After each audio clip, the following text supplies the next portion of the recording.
chilly forecast. Thank you, Chester. We're helping everyone keep their nutrition and wellness goals throughout the show, starting with an author from Anne Arundel County in Maryland who shares her story about food addiction. Hear how Michelle overcame her addiction by rethinking her relationship with food. Michelle, it's that time of year. We're all thinking about, getting into a good, healthy system. What does leaving large mean, though? Oh, man. Leaving large means so many things. But the title is really about my journey from being a plus-size person, a plus-size woman for more than 40 years, struggling with my weight, and finally getting to a body that I can now love and live with and embrace. Yeah, I've read somewhere over the years you've gained and lost 700 pounds total. Wow. Yeah, it's really probably more like 900, but wow. I just said 700 because I didn't want to be so embarrassed. So what did you find was kind of the trigger for you? What was keeping you from keeping the weight off? Let me say this. The thing that allowed me to keep the weight off, I made one mental shift. And the shift that I made was to change what I believed about food. And what I mean by that is for years as I struggled, I would, go on different diet plans, right? All of them. I tried them all: hypnosis, hypnotherapy, injections, all that.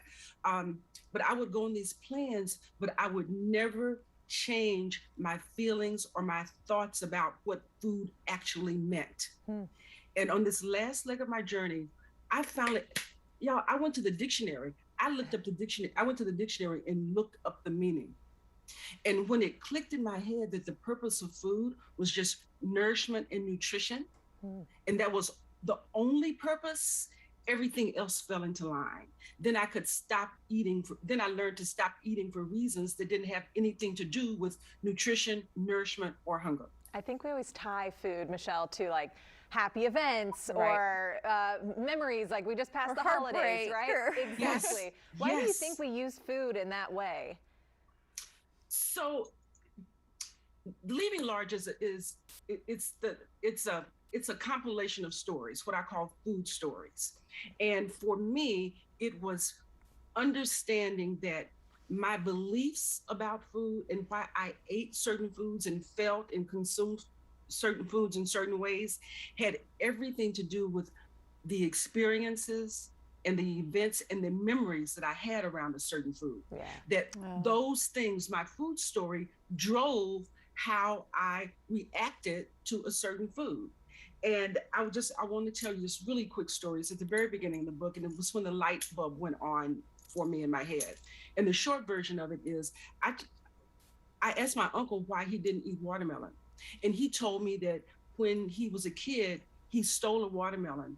And my grandfather gave him a beating that was so severe that he never ate that food again. And this happened when he was maybe 5, 6, 7 years old. And my uncle told me the stories. He was in his 70s. And when I recalled that story, because it didn't mean anything when he told me at the time, but when I was on this last leg of my journey, it was like a light bulb went off in my head. And that was it. I was like, this is it. Is that his emotion around that food was so traumatic, so painful that he never had it. He never ate it again. So the flip must be for me around cravings and yo-yo dieting is that my emotions around certain foods were so strong and so powerful and so pleasurable, so comforting that I thought that it was the food that I want, and it was really the feeling that the food evoked. Yep. So when your book came out, it debuted top 10 on Amazon. Congratulations. What has the reaction been like for this?